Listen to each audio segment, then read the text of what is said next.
오늘 주시는 하나님 말씀은 창세기 40장입니다. 창세기 40장 8절부터 23절까지 말씀입니다.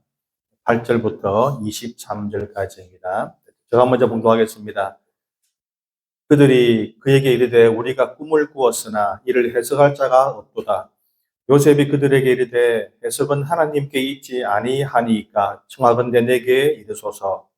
저는 왕들이 그의 꿈을 요셉에게 말하여 이르되 내가 꿈에 보니 내 앞에 꿀나무가 있는데 그 나무에 세 가지가 있고 싹이 나서 꽃이 피고 포도송이가 익었고 내 손에 바로의 잔에 있고 내가 포도를 따서 그 즙을 바로의 잔에 짜서 그 잔을 바로의 손에 넣었노라.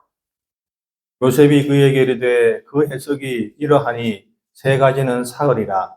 지금부터 사흘 안에 바로가 당신의 머리를 들고 당신의 전직을 회복시키니 당신이 그 전에 술 맡은 자가 되었을 때 하던 것 같이 바로의 잔을 그의 손에 드리게 되리이다. 당신이 잘 되시거든 나를 생각하고 내게 은혜를 베풀어서 내 사정을 바로에게 아뢰어 이 집에서 나를 건져 주소서. 나는 이브리 땅에서 밀려온 자요 여기서도 오게 닥칠 일은 행하지 아니하였나이다.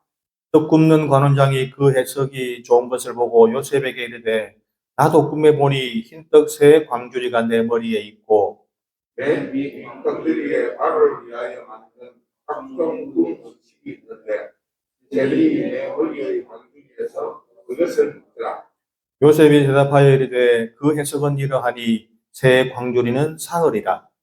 지금부터 사흘 안에 바로가 당신의 머리를 들고 당신을 나무에 걸리니 쟤들이 당신의 고기를 뜯어 먹으리라 하더니 제3일은 바로의 생일이라. 바로가 그의 모든 신하를 위하여 잔치를 베풀 때에 술 맡은 관원장과 떡 굽는 관원장에게 그의 신하들 중에 머리를 들게 하니라.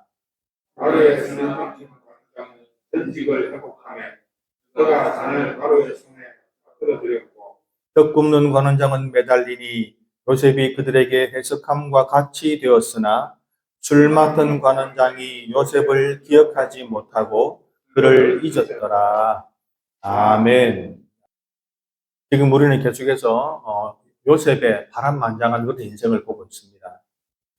사람들은 자신의 인생이 평안하고 아무 일 없기를 바라지만 사실 그렇지 못하지요. 누구든지 그 사람의 인생을 들여다보면 여러 가지 우여곡절들이 있고 또 굴곡이 있고 풍파가 있는 것이 우리의 현실입니다. 문제는 풍파를 만났을 때에 어려움이 있을 때에 그것을 견디는 것 그리고 그 풍파를 건너가는 것이 중요하죠. 그것을 건너려는 의지를 가져야 합니다. 그리고 그 의지를 갖기 위해서는 마음의 평화를 찾고 희망을 붙잡아야죠. 흔히 말하는 평정심을 유지해야 됩니다. 그러므로 그런 점에서 보면 결국 문제의 열쇠는 우리의 외부에 있는 것이 아니라 우리 안에 자신의 내부에 있는 것이죠. 외부의 환경을 바라보면서 괴로워하면서 그렇게 살아갈지 아니면 자기 내면의 평안을 얻고 희망을 바라보면서 살아갈지 그것은 오로지 자기 자신에게 달린 것입니다. 지금 감옥에 갇혀 있는 요셉을 보면 분명히 힘들고 괴로운 상황은 맞죠. 타인들이 볼 때는 요셉을 어떻게 보겠습니까? 아무런 희망도 없는 그런 사람, 그런 인생이라고 요셉을 바라보겠죠. 불쌍하게 바라볼 것입니다. 그런데 요셉은 자기의 평안을 잘 유지하고 있죠. 그것은 하나님을 믿는 사람이기에 가능한 일입니다.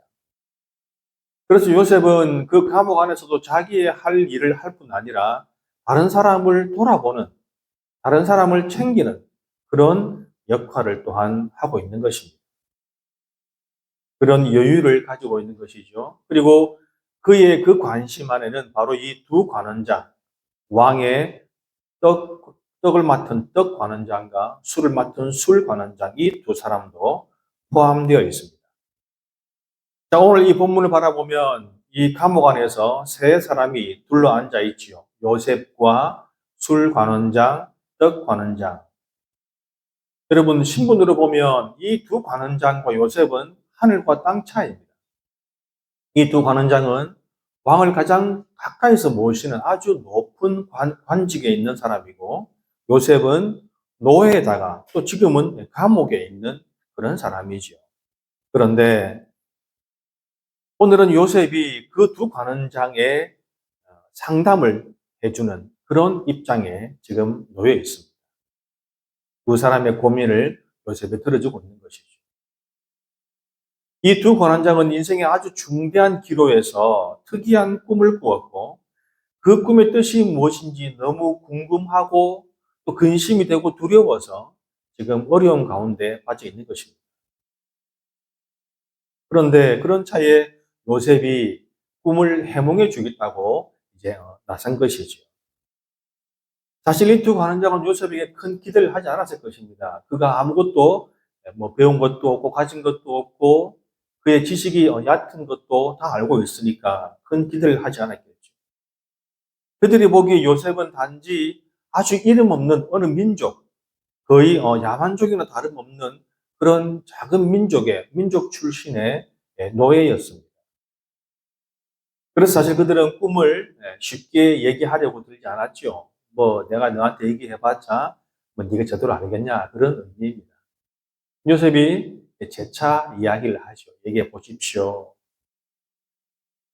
그래서 그들은 지푸라기라도 잡는 심정으로 요셉에게 그 꿈 이야기를 들어놓습니다. 그리고 요셉은 그것을 해몽하지요. 그 꿈은 이런 뜻입니다 하고 이야기하는데 역시 요셉은 돌려서 말하지 않고 아주 직선적으로 이야기를 하죠.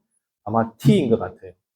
그래서 술 맡은 관원장의 꿈에 대해서는 그거 정말 좋은 꿈입니다. 왕이 당신을 다시 복권시키고 다시 왕의 시중을 드는 높은 자리에 올라갈 것입니다. 그렇게 해몽을 했고 반대로 떡 맡은 관원장에게는 정말 좋지 않은 꿈입니다. 그렇게 해석을 했습니다. 물론 그렇겠죠. 술 맡은 관원장은 듣기에 기분이 좋았겠죠. 그죠? 자기가 복권된다고 하니까 너무나 기분이 좋았고 또 그렇게 되기를 바랬을 것입니다. 그러나 반면에 떡 맡은 관원장은 이게 무슨 소리 하고 있는 거냐? 굉장히 싫었겠죠. 기분 나빴을 것입니다. 그리고 설마 네가 해몽한 대로 그렇게 되겠냐? 그런 생각을 했을 것입니다. 그런데 3일 뒤 정확하게 요셉이 해몽한 대로 요셉이 해석한 대로 그렇게 적중했고 그 두 사람의 운명은 극과 극으로 갈렸습니다. 성도 여러분, 우리는 그런 의문을 가질 수 있죠. 아니, 요셉은 어떻게 그런 능력을 가졌을까? 요셉은 어떻게 그 꿈에 대해서 그렇게 분명하게 해석을 할 수 있는 그런 능력을 가지고 있었는가? 요셉에게는 대체 무엇이 있길래, 그는 무엇이 다르길래 그런 능력이 있었는가? 여러분, 우리가 다 아는 대로 요셉은 학문을 배운 적이 없으니 지식도 없다라고 보면 되겠죠. 더구나 꿈에 대해서 그는 체계적으로 배운 것도 없고 누구에게 사사받은 적도 없습니다. 당시의 동서양을 막론하고 우리가 서두에 보았듯이 꿈에 대해서는 신비한 힘이 있다고 그렇게 믿고 있던 시대입니다. 지금도 그것을 믿는 사람들도 있죠.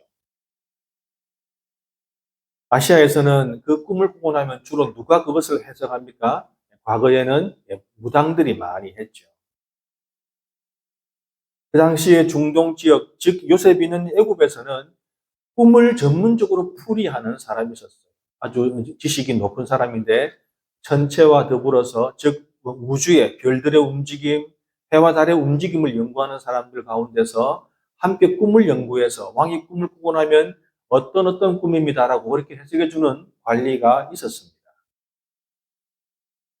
여러분 꿈에 대해서 우리가 역사적으로 내려오는 것들이 많이 있죠. 혹시 여러분들은 꿈을 사고 꿈을 판 그런 이야기를 혹시 아십니까? 저도 어릴 때 그런 적이 있죠. 누가 좋은 꿈을 꾸었다 하면은 그 꿈 나한테 팔아라 그리고 억지로 돈을 주죠. 10원 주든가 100원 주든지. 조그마한 돈을 주고 반드시 돈을 줘야 됩니다. 그래야지 내가 꿈을 산 것이죠. 그렇게 꿈을 농담 반 진담 반으로 꿈을 사고 팔기도 했습니다. 여러분, 꿈을 사고 파는 이야기 중에서 아주 유명한 설화가 있죠. 신라시대 설화. 김유신에게 여동생이 있었는데 보희라는 여동생이 있었는데 여동생이 꿈을 꾸었어요. 내용은 굳이 얘기 안 하겠습니다. 아무튼 그 꿈을 꿨는데 그 보희라는 여동생의 그 밑에 동생 문희라는 동생이 언니에게 그 꿈 나한테 팔아라 그러고 비단 치마를 줍니다. 그 꿈을 사고 팔았어요. 근데 결국 그 뒤에 문희라는 꿈을 산 그 여인은 김춘추 태종무열왕의 부인 왕비가 됩니다. 그 꿈 때문인지는 모르지만 아무튼 그렇게 역사적인 사실로 나와 있습니다. 문서도 발견되었어요. 그렇게 조선시대에 길목 매매 문서 2점이 발견이 되었는데 거기 보면은 1800년대에 이름도 다 나옵니다. 제가 일부러 이름을 안 적었지만 거기 보면은 어떤 사람이 용 꿈을 꾸었는데 그것을 누구에게 팔기로 해요. 그래서 몇월 며칠 날 내가 꾼 꿈을 누구에게 판다. 그 당시 1000냥이더라고요. 1000냥을 주었더라고요. 굉장히 거금인 걸로 생각이 들죠. 그래서 그 꿈을 1000냥을 받을 것인데 지금 주는 것이 아니라 내가 과거 시험을 쳐서 그 꿈을 산 사람이 과거 시험을 쳐서 합격하고 관리에 나가면 1000냥을 주겠다. 그렇게 매매 계약서를 쓴 것이 발견이 되었어요. 그런 것이 2개나 발견이 된 걸 보면 공식적으로 그렇게 꿈을 사고 팔았던 것 같습니다. 제가 어린 시절, 지금도 그런 게 있는지는 모르겠지만, 신문에 보면 늘 보면 꿈 해몽이라 가지고, 어떤 꿈은 어떤 것입니다. 그렇게 꿈 해몽에 대한 코너가 있었죠. 그래서 제가 한번 검색해 보니까 요즘은 그런 꿈 해몽 사이트들이 또 있더라고요. 그래서 요즘은 AI 가지고 꿈 해몽을 해준다. 그런 사이트도 있습니다. 그런 거 보면 지금 이 시대에도, 21세기에도 꿈이 가진 신비한 힘, 혹은 꿈으로 미래를 보는 그 예지력에 대해서 많은 사람들이 그렇게 믿고 생각하고 있다는 것입니다. 꿈을 믿거나 꿈을 믿지 않거나 그것은 우리의 개인적인 자유이지만 우리 성도님들은 꿈에 그리고 꿈 해몽에 너무 큰 의미를 두지 않길 바랍니다. 지금은 구약시대가 아니죠. 요셉의 그 꿈 해몽 능력, 요셉이 그 두 관원장에게 저한테 얘기해 보십시오 하니까 두 사람이 믿지를 않아요. 쉽게 털어놓지 않습니다. 그때 요셉이 그들에게 이렇게 말하죠. 오늘 본문의 8절을 보면 요셉이 그들에게 이르되 해석은 하나님께 있지 아니하니까 청하건대 내게 이르소서. 여러분, 이 말은 이런 말이죠. 꿈에 대한 해석은 하나님께 있습니다. 그러니 저한테 얘기하십시오. 여러분, 좀 의미심장하지 않습니까? 꿈에 대한 해석은 하나님께 있으니까 저한테 얘기하세요. 그 말은 뭡니까? 설마 요셉이 내가 곧 하나님이다 그런 말은 아니겠죠. 그러면 그것이 무슨 말입니까? 나는 하나님과 통하는 사람입니다. 나는 하나님과 함께하는 사람입니다. 내 안에 하나님이 계십니다. 그러니 저한테 얘기하십시오. 그러니 지금 요셉에게 말하는 것은 곧 하나님께 이야기하는 것이다. 그 이야기 아닙니다.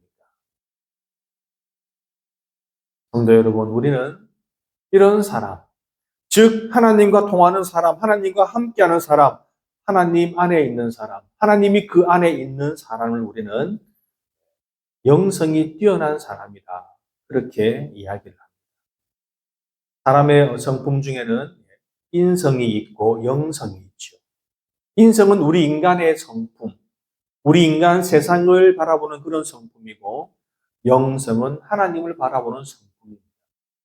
그러므로 영성이 뛰어나다는 것은 하나님을 잘 바라본다는 것이죠. 잘 안다는 것입니다. 하나님의 뜻을 안다는 것이죠. 그런 사람은 즉 영적인 사람이다. 그렇게 이야기도 합니다. 하나님과 통하는 사람, 하나님과 함께하는 사람, 하나님을 내 안에 모시고 사는 사람. 여러분, 바로 그런 영적인 사람, 영성이 뛰어난 사람이 가진 것이 바로 영적인 힘이죠. 즉, 영적 파워입니다. 다시 말하면 요셉이 그 꿈을 그렇게 정확하게 해석할 수 있는 것은 바로 영적인 힘이 그에게 있었다는 것이죠. 요셉은 그런 사람이었습니다. 여러분, 많이 배운다고 영적인 힘이 있는 게 아니에요. 교회에서 직분이 높다고 그런 영적인 파워가 있는 것은 아닙니다. 자, 그렇다면 이제 우리는 무엇을 보았다는가 하면 요셉이 가진 이 영적인 힘이 대체 어디서 왔는가? 어디서 시작되었는가? 그것을 한번 봐야 되겠죠. 그래야 우리도 거기서 교훈을 얻게 될 것입니다. 자, 그러면 요셉이 가지고 있는 이 영적인 힘, 영적인 능력은 대체 어디서 왔느냐? 바로 그것은 두려움에서 시작된 거예요. 전혀 뜻밖이죠? 자, 다시 이제 우리 감옥 안에 세 사람으로 한번 돌아가 봅시다. 감옥 안에 있는 세 사람, 요셉과 두 관원장, 이 세 사람 사이에 어떤 분위기가 지금 팽배해 있습니까? 바로 두려움이죠. 지금 두 관원장은 두려움에 쌓여 있는 거예요. 지금 왕을 분노하게 해서 왕의 명령으로 감옥에 있는데 잘 되면 복권이고 아니면 벌을 받겠죠. 자, 그러면 벌을 받는데 어떤 벌을 받는가? 최악은 죽음입니다.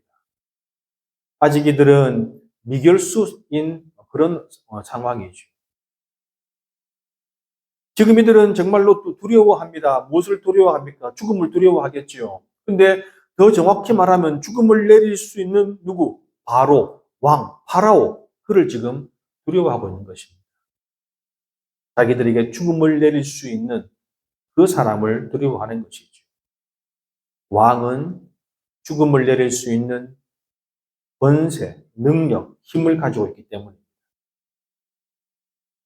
여러분, 역사적으로 이미 수없이 증명되었지만 가장 쉽게 사람을 제압하고 굴복시킬 수 있는 것은 바로 두려움입니다. 지금도 북한이 무너지지 않고 이렇게 오랫동안 유지되고 있는 것은 모든 국민들에게 두려움을 주었기 때문이죠. 거기에 있는 권력자들조차도 모두가 숨도 크게 못 쉬는 그런 상황, 두려움, 언제든 끌려가고 언제든 해를 당하고 언제든 죽을 수 있다는 그 두려움이 그 사회를 지배하기 때문에 그들은 큰 소리도 또 항의도 하지도 못하고 살아갑니다.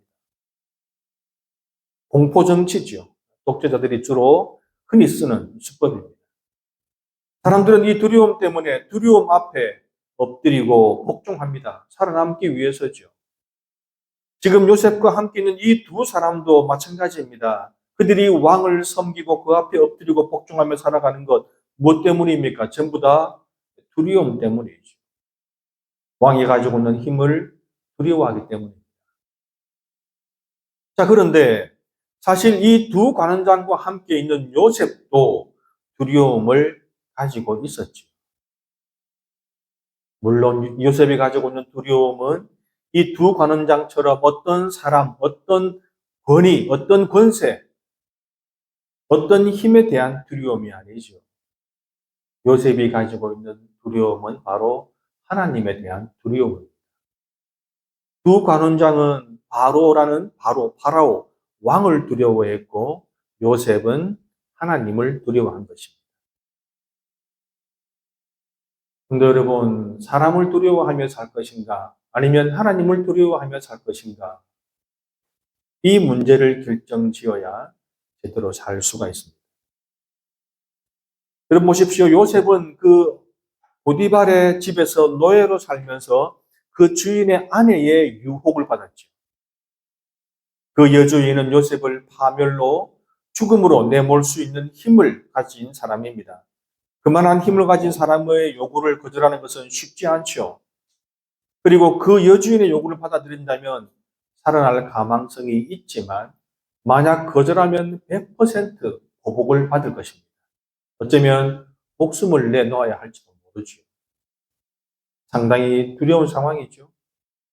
그런데 그 상황 속에서 요셉은 그 절대 권력자인 여주인보다 하나님을 더 두려워했습니다. 그래서 그는 내가 어찌 이 큰 악을 행하여 하나님께 죄를 지으리까 하며 여주인의 요구를 거절했습니다. 하나님 앞에 죄를 짓느니 죽음의 길을 택한 것이죠. 성도 여러분, 우리 신앙의 선조들은 다 이렇게 목숨을 걸고 하나님을 섬겼습니다. 다니엘서에 나오는 다니엘은 하루 3번씩 예루살렘 성전 방향을 향해서 창문을 열고 기도했습니다. 그런데 그의 적들이 계략을 짜서 그렇게 기도하면 죽는다는 왕의 명령을 받아냈습니다. 그것이 선포되었죠. 그런데도 다니엘은 그렇게 기도했습니다. 그에게는 하나님이 더 소중했거든요. 왕이 두려운 것이 아니라 하나님이 더 두려웠기 때문에 그는 그렇게 기도했습니다. 하나님의 백성들은 하나님을 두려워해야 합니다. 여러분, 특히 지금 이 시대는, 이 시대의 기독교인들은 하나님을 너무 두려워하지 않아서 그것이 문제지요. 정말 하나님이 두렵지 않은지 아니면 두려운 분이 아니라고 믿고 싶은지 잘 모르겠습니다. 과거 이 땅에 살았던 우리의 조상들은 귀한 자식일수록 엄하게 그렇게 길렀습니다. 왜냐하면 어른 무서운 줄 모르면 사람 안 된다. 그렇게 생각을 했던 것이죠. 사람 무서운 줄 모르면, 두려움을 모르면 가르침을 받으려 하지 않고 교훈을 업신여기고 천방지축이 됩니다. 세상을 우습게 보겠죠. 그래서 가르치기 위해서 매를 드는 것도 마다하지 않았습니다. 자, 그러니 매를 들지 않아도 자녀가 스스로 알아서 몸을 낮추고 어른 무서운 줄 알고 부모의 가르침을 스스로 알아간다면 그것보다 더 좋은 일은 없겠죠. 성도 여러분, 하나님이 매를 드시기 전에 우리는 먼저 우리 스스로 하나님을 두려워할 줄 알아야 합니다. 하나님을 두려워할 때 죄를 피할 수 있고 주님 주시는 평안을 누릴 수 있죠. 하나님을 두려워해야 하나님께서 인도하시는 길로 나갈 수가 있는 것입니다. 요셉은 그렇게 사람이 아니라 하나님을 두려워했기에 하나님의 인도를 받았던 것이죠. 우리는 하나님을 두려워할 때 비로소 그리스도인의 삶을 살 수 있는 것입니다. 그 길로 나가는 저와 여러분 되시기를 진심으로 축원합니다. 자, 여러분, 그런데 중요한 것은 요셉이 하나님을 두려워하는 것은 두 관원장이 왕을 두려워하는 것과는 좀 다른 그런 두려움이죠. 차원이 다른 두려움입니다. 흔히 세상에서 말하는 그 두려움이 아니라 우리가 하나님을 두려워하는 것은 바로 어떤 것입니까? 하나님을 경외하는 것이죠. 우리의 두려움을 다른 말로 하면 경외한다. 그렇게 이야기를 해요. 그렇습니다, 여러분. 경외한다는 것은 공포스러워서, 진짜 무서워서, 겁이 나서 그렇게 섬기는 것이 아니라 진심으로 공경하기에 순종하며 섬기는 것. 바로 그것이 경외하며 섬기는 것입니다. 여러분, 바로 그렇습니다. 하나님을 경외하는 것이 바로 하나님과 연결되는 지름길이죠. 영적인 사람이 되는 것입니다. 하나님을 경외하지 않고는 그 경지까지 영적인 사람이 되는 것, 영성이 성숙하는 것, 그 단계까지 나갈 수가 없는 것이죠. 그래서 요셉은 배운 것이 없어도 이렇게 영적인 사람이 되어서 영적인 힘을 갖게 되었고 두 관원장의 꿈을 정확하게 해석했고 이후에 애고방 바로가 꾼 꿈을 아무도 해석하지 못하고 왕은 답답해서 돌아가실 지경이 되었을 때 그 꿈을 정확하게 해석하고 그로 인해서 애굽에 닥쳐오는 재앙을 막고 인근에 있는 모든 민족과 이 요셉의 아버지 야곱의 그 모든 식구들까지 다 구원하게 된 것입니다. 또 다른 의미의 꿈의 사람, 또 다른 꿈의 사람 다니엘은 어떻습니까? 왕이 어떤 꿈을 꾸었는지도 그가 맞추고 그리고 그것을 해석했죠. 역시 영적인 사람입니다. 영성이 뛰어난 사람입니다. 하나님으로부터 모든 계시를 받는, 하나님과 통하는, 하나님과 함께 했던 그런 사람입니다. 그래서 그 대단한 영적인 파워를 보여주며 꿈을 해석했을 때 여러분 성경을 보면 그 대단한 바벨론 제국의 왕, 황제죠, 황제. 그 대제국 바벨론 왕, 바로 그 느부갓네살 왕이 다니엘 앞에 엎드려 절을 합니다. 황제가 신하에게 절한 것이지요. 그리고 이렇게 말합니다. 너희 하나님은 참으로 모든 신들의 신이시요 모든 왕의 주제시로다. 왕 중에 왕이라는 것입니다. 자신을 낮추고 하나님을 높였지요. 여러분 그렇습니다. 이 느부갓네살은 다니엘 앞에 엎드렸지만 다니엘에게 절한 것이 아니라 다니엘 안에 있는 하나님, 다니엘과 함께하는 하나님, 다니엘이 섬기는 그 하나님 앞에 절을 한 것입니다. 느부갓네살은 알았죠. 이 다니엘 안에는 하나님이 계십니다. 여러분 그렇습니다. 영적인 사람에게는, 영성이 뛰어난 사람에게는 그런 능력을, 그런 은혜를, 그런 힘을 사람들이 보는 것입니다. 성도 여러분, 많은 사람들이 요셉의 능력, 다니엘의 능력을 부러워합니다. 그렇다면 그 능력과 그 힘이 어디서 왔는지도 생각해 봐야 되겠죠. 우리가 오늘 본 바대로 우리가 요셉을 통해서 본 것처럼 요셉이 그렇게 꿈을 해몽하는 능력을 받았던 것, 그것은 하나님과 함께 해서입니다. 하나님을 경외해서입니다.